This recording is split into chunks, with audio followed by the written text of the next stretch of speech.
We have all heard and been told that comparison is the thief of joy. While I do believe that there is some validity to this, I also think that there is a sense of accountability within yourself. You don't want to come from a place of looking at everybody's life and comparing it to, this person is along further in life than me, they have all of these things, etc. While yes, that may be true, I want you to shift your mindset and to think about, really asking yourself, like, how can I get to that place? Just like athletes and coaches, what they'll do, they'll review teams and they'll review tapes of teams and seeing, I know that this guy is going to be really good in this corner. He usually does this move. Or this guy on the basketball field, he shoots better from this side of the court, so on and so forth. So maybe instead of looking at coming from a place of jealousy or lack or, having that negative inner dialogue, look at your competition, if they are your competition, because really our competition should be being better than the person we were the day before, right? And trying to level up ourselves, starting within our mindset and the way that we speak to ourselves. But look at people who are doing what you want to be doing and figure out, you don't want to copy and replicate the recipe, but you see things, and if it's somebody that's inspiring to you, and just trying to build your business or whatever it is on those things that you see is a strength that's getting them to a place of where that you yourself would like to be. Maybe it's creating better content, right? Having the appropriate tools. You do not have to go out and spend thousands of dollars on cameras and all this equipment. You can start right here on your cell phone, like I am right now. Clean your lens. Rule number 1, clean your lens. Have some good lighting by a window, right there, having that good natural light. Buying a clip-on phone light.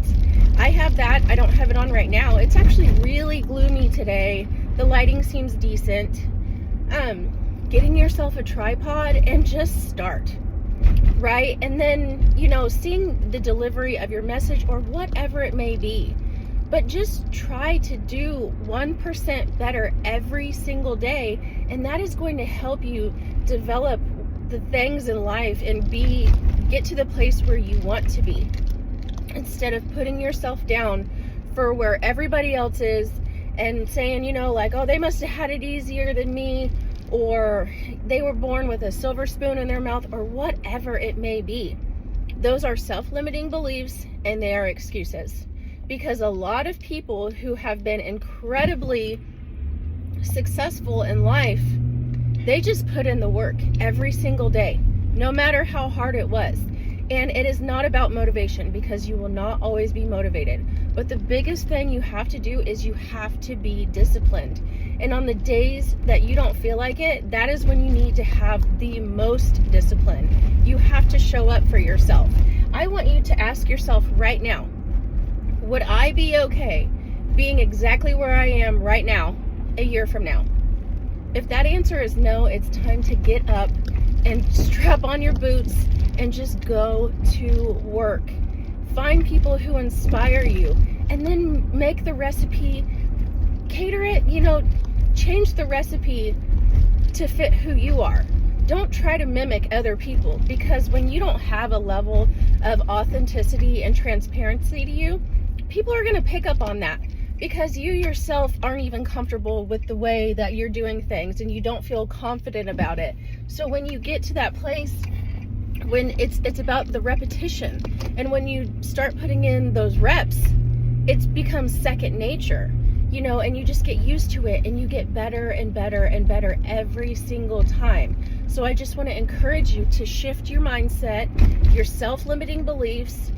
Take some time to even write down, do it pen to paper, not in your phone. Don't just have it in your brain, because we forget things all the time. Write it down. Take 5 to 10 minutes to yourself.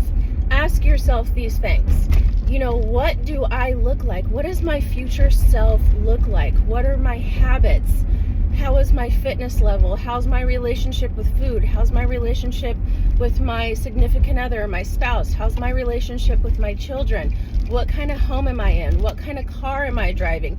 How much money per year am I making? How many times a year do you want to travel? How much money do I have in my savings account? Do I have a high yield savings account? Do I have a financial advisor? Am I investing in stocks, etc.? And if you don't know any of that stuff yet, it's okay. But just even having an idea, like, you know, how much am I giving? Am I living generously?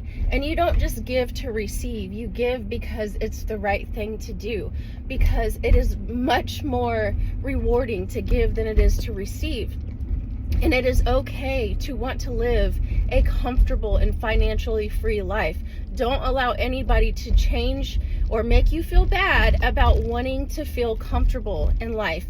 Don't feel bad for elevating your life and for putting yourself and or your family in a better financial position, because God did not put us on this earth to struggle. He wants us to live a fruitful and a prosperous life. But really, it's not just about us. How can I make a positive impact on those around me? So do what you can to better yourself every single day. Maybe you wake up 10 minutes earlier, 20 minutes earlier, or if you can't do that all at once, because when we try to change too many things at once, we get overwhelmed and we don't end up changing anything. So it's little habits that you change over time, and you do it every single day. Maybe you set that alarm clock 5 minutes earlier this day, then 10, then 15, then 20, then 30, etc. Doing those little things are going to shift your life in the most positive way. But you have to apply yourself, and you have to remain disciplined. And that is when you are going to see the shift starts to happen, and you will start living a life by design rather than default.